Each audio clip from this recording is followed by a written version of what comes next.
Hello, everyone. How are you doing today?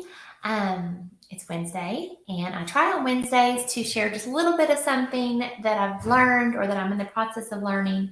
And I've been talking a little bit about The Powerful Purpose of Introverts. It's a really great book that I'm reading. It's by Holly Girth.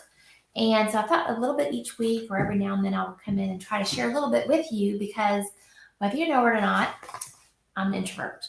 You may think, well, you're always on Facebook or you're always doing videos and all that. Yes, but that's a struggle for me. It's really something that I've had to overcome over the years and improve on. And even being a teacher, I that was hard. I preferred working with small groups. That's why I was a special education teacher for most of my career. A few years I've worked with larger groups, but that is easier for me and was much better for me. So, we've been talking a little bit about introverts and what it's like to be an introvert. And today we're going to talk about strategic solitude. So, there's a difference between social isolation and solitude. So, first of all, do you have a hermit deep inside of you that's waiting to emerge? You might be an introvert and not even know. I know I love to be a hermit sometimes. And introverts want time on our own. We really do. But we also share a love for people and helping others and desire to make a difference in the world. So we have to do that. We have to come out of our shell and go out into the world. So introverts walk a fine line between social isolation and solitude.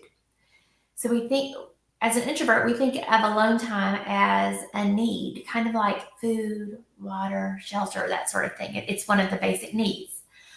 What we realize, though, is that God intentionally distributes different levels of social need in all of us to help us fulfill His purpose in our lives. So, the difference between social isolation and solitude is that social isolation is where someone maybe wants to go. What was that movie with Tom Hanks, Castaway or something? Of course, he wasn't really. I don't think he did it by choice. I can't remember. It's been a while since I saw it. But they go somewhere for by choice and desire to live there, away from civilization totally. That's not me. That's not what I want to do. I don't want to be totally isolated from everyone. And it's probably not you as well, even if you're an introvert. Solitude, however, is where you seek some time alone. There's still engagement with other people, maybe through social media or by phone or by text.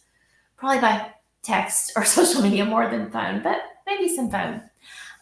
So there's still some interaction with others compared to social isolation, where there's absolutely no contact with others at all. I mean, you hear about people who just go somewhere for years and years and live and are totally happy, but that's not what I strive to do at all. I do like solitude, and if you're an introvert, you probably seek solitude, especially if you're about to go out with a bunch of people or do some things, you're going on a trip, or maybe you're returning from that, you want some time alone and in your own space to kind of recharge.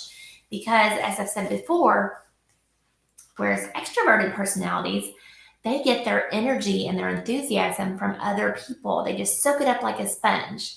Introverts like myself, we get our energy and energized and re-energized from being time alone. That's how we recharge. So that's the major difference between social isolation and solitude that I wanted to share with you today. Next week, I'm going to share some other tips for you. Some 12. What are they called? 12 ways that being in solitude can help you be stronger. They can help you grow as a person. So look forward to sharing that with you next week. And until then, I hope you have a great day and a great rest of the week. And reach out if you have any questions. Have a good one. Bye.